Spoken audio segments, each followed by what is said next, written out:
We are with IAS Mr. Ankurjeet Singh. He recently joined as the Chief Administrator in Jalandhar Development Authority. He also has an extra charge of Amritsar Development Authority. His life and incredible achievements have been an inspiration for all. We'll just talk to him. Welcome to the Tribune, sir.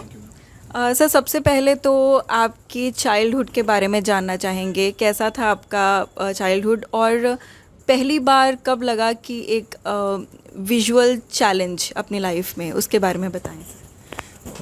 Childhood जी मैं I belongs to Haryana. So there is a very small village almost at the border of Haryana and Himachal. So मेरी upbringing वहाँ से हुई है, initial schooling मेरी वहीं से हुई है. My mother my father both are in government services. तो उनके थ्रू गवर्नमेंट सर्विसेज का, सरकार के सेटअप का और डिफरेंट डिपार्टमेंट्स का, एटलीस्ट जिन डिपार्टमेंट से वो इन्वॉल्व थे उनके बारे में कुछ ना कुछ आइडिया हमेशा से लगता रहा है. और बिकॉज जो मदर का वर्क था that belongs to this women and child development department. तो एडमिनिस्ट्रेशन के काफ़ी साथ जो है ये डिपार्टमेंट काम करता है और सोशली काफ़ी एक्टिव रहता है. तो वहाँ से उन चीज़ों के थ्रू एक्सपोजर होता रहा. उसके बाद when I went to the college to IIT Roorkee for my engineering, तो वहाँ से इन चीज़ों के बारे में और बेहतर पता लगा फ्रेंड सर्कल के थ्रू, इंटरनेट के थ्रू, क्योंकि उस टाइम तक इंटरनेट और इन सब चीज़ों का भी काफ़ी यूसेज हो चुका था in education and daily life. तो उन सब चीज़ों के पता लगने से और एक जो इनिशियल ओरिएंटेशन था जस्ट बिकॉज ऑफ घर का एक माहौल और मदर की जो एक नज थी उसकी वजह से, तो I think that is all which let me choose a path and a career in this direction. So that is it. Sir ये जो विजुअल चैलेंज आया आपकी लाइफ में किस एज में था ये? विजुअल जो मेरा इशू है this is almost from the childhood. बचपन से ही है. It is a little bit progressive in nature. So initially काफ़ी सारी चीज़ें थी जो खुद के लेवल पे चीज़ें हो जाती थी without the uses of technology. तो खुद से रीड कर लेना, राइट कर लेना, वो सब चीज़ें रही हैं. A good part of my engineering went in that way only. And after that जब ये प्रॉब्लम ने थोड़ा सा इसका एग्रीवेशन हुआ, then I switch to the technology. Computers के ऊपर, लैपटॉप के ऊपर, आईपैड्स, मोबाइल, वॉइस ओवर, ये सब जो एक्सेसिबिलिटी फीचर्स थे, तो इन चीज़ों से स्विच कर लिया जो हमारे ट्रेडिशनल मेथड्स होते हैं पढ़ने के. तो वो जो स्विच था that was also very smooth and काफ़ी चीज़ें हेल्पफुल रही. तो in that way it was quite good effort. जी सर एक तो UPSC की तरफ आपका इंक्लिनेशन था, एक मुझे पता चला आर्मी भी ज्वाइन करना चाहते थे किसी टाइम पे. Yes I think yes. So I applied for NDA just when I was in 12th. तो आर्मी का ओरिएंटेशन काफ़ी ज़्यादा था. My family history is also like that. So army में मेरे परिवार से काफ़ी लोग थे.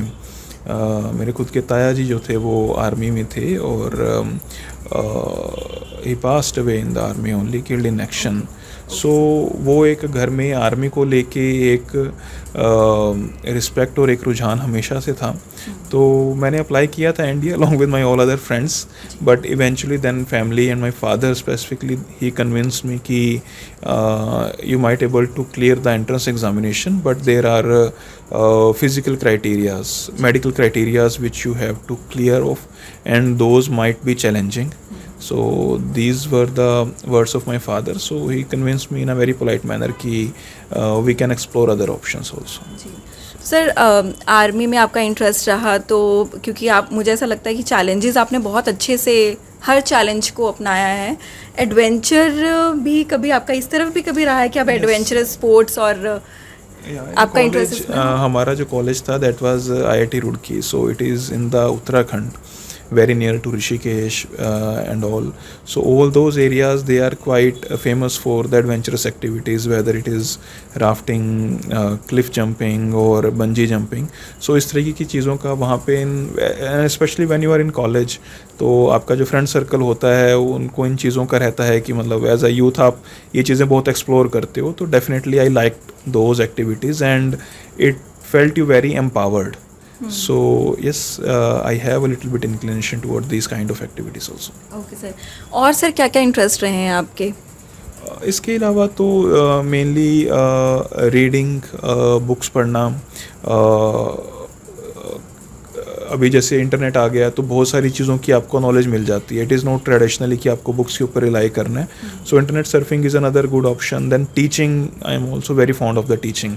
तो in IIT also we have certain tie up with the NGOs. We have our own club जहाँ पे हम जो लोकल आसपास के गांव होते थे, गवर्नमेंट स्कूल्स होते थे, उनके बच्चों को हम पढ़ाने के लिए जाते थे. So yeah teaching is also very close to me. और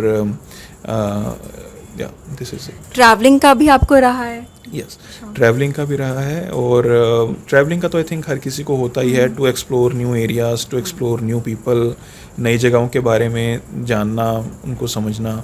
तो ट्रैवलिंग का रहा है. बट नाउ वो जो शौक़ है वो थोड़ा शिफ्ट हो गया because due to duty compulsions आपको ज़्यादातर चीज़ें ट्रैवलिंग व्लॉग्स के थ्रू ही आप उनको फील कर पाते हैं, रादर दैन कि खुद आप फिज़िकली वहाँ जाके चीज़ों को देख पाएँ. तो पर जब आप ट्रैवल करते हैं सर तो क्या फैक्टर्स रहते हैं? आपको क्या चीज़ ऐसी है जो आपको लगता है कि ये जो जगह है नहीं है, मुझे इसलिए पसंद है क्योंकि इन फैक्टर्स की वजह से? ऑब्वियसली जो नई जगह पे होती है वहाँ पे नेचुरल जो ब्यूटी है, जो जोग्राफिकल डिफरेंसेस हैं, कोई हिली टेरेन है, कोई बीचेस हैं, कहीं पे कोई डेजर्ट है.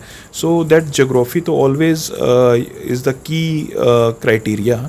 बट अदर देन दैट हर एक जगह पे सोसाइटी बड़ी डिफरेंट होती है. लोगों का रहन सहन, खान पान, बोल चाल और सोसाइटी ओवरऑल ही वहाँ के नॉर्म्स बड़े डिफरेंट होते हैं. तो उन चीज़ों को एक्सप्लोर करना एक अपने आप में बड़ी अलग फीलिंग होती है कि सेम पीपल, सेम तरह के लोग हैं लेकिन अलग अलग तरीके से लाइफ को कैसे जीते हैं. और हर एक जगह के अपने बिलीफ सिस्टम हैं, हर एक जगह की अपनी एक ट्रेडिशंस हैं. तो उनके बारे में समझना कि यहाँ पे ये चीज़ ऐसे क्यों होती है जबकि हमारे एरिया में किसी और जगह पे ये चीज़ बड़े अलग तरीके से होती है. तो इन चीज़ों के बारे में जानना, समझना वो अच्छा लगता है. तो अभी तक सर कोई ऐसी फेवरेट आपकी डेस्टिनेशन रही हो जहाँ पे आपको कल्चर, ट्रेडिशन और सब कुछ बहुत अच्छा लगा? देखिए हर जगह ही मतलब डिफरेंस.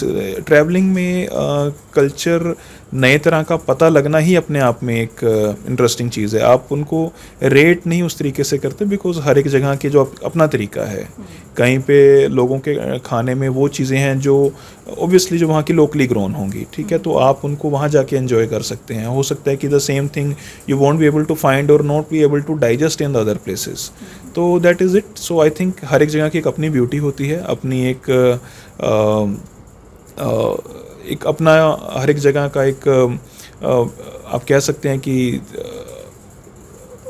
एक अपना अंदाज़ होता है जिसको आप वहीं पे एंजॉय कर सकते हैं. सो तो ऐसा अब जब आप यहाँ पे UPSC आपने क्लियर की, अब आप यहाँ पे हैं, तो सर काम की बात की जाए तो किस तरीके के चैलेंजेस आपको रहते हैं?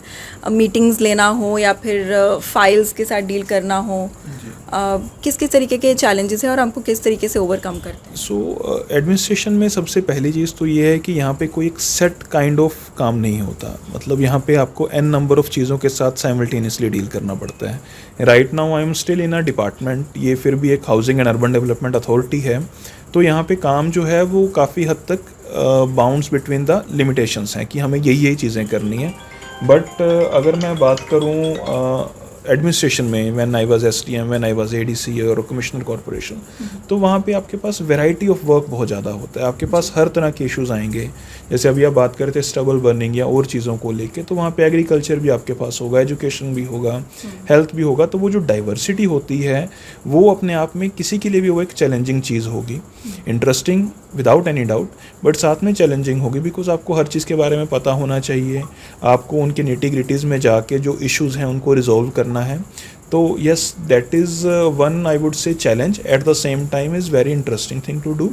उसके अलावा मीटिंग्स रिव्यू लेना, इन सब चीज़ों के लिए हमारे आसपास अभी भी although government is moving towards the उनमें कुछ हद तक चैलेंज होता है, बट देन काफ़ी सारी चीज़ें इस तरीके की या टेक्नोलॉजी इस तरीके की हमने अडॉप्ट कर ली है जिससे कि वो भी चैलेंज इतना ज़्यादा इशू नहीं क्रिएट करता। ठीक है। और सर विजुअल अगर चैलेंज की बात की जाए तो कभी ऐसा तो नहीं लगा कि काम अब जब काम करते करते किस तरीके से मैनेज करते हैं सर? सो देखिए, एडमिनिस्ट्रेशन में आपके पास पूरी टीम होती है, it is not a single man's job, ठीक है।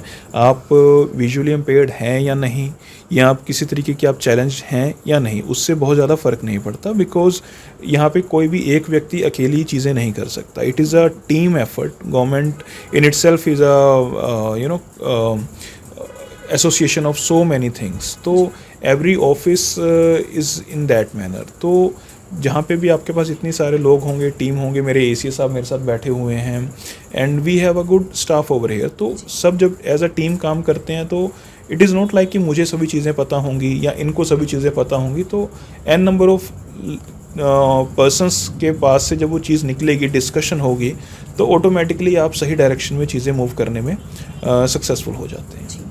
और सर अभी जेडीए आपको अभी तो एक ही हफ्ता हुआ है, तो यहाँ की क्या क्या प्रायोरिटी रहेगी, क्या चैलेंजेस हैं अभी डिपार्टमेंट में? देखिए, ये डिपार्टमेंट जो है ये रेगुलेट करता है एंड फैसिलिटेट करता है हाउसिंग एंड अर्बन डेवलपमेंट को।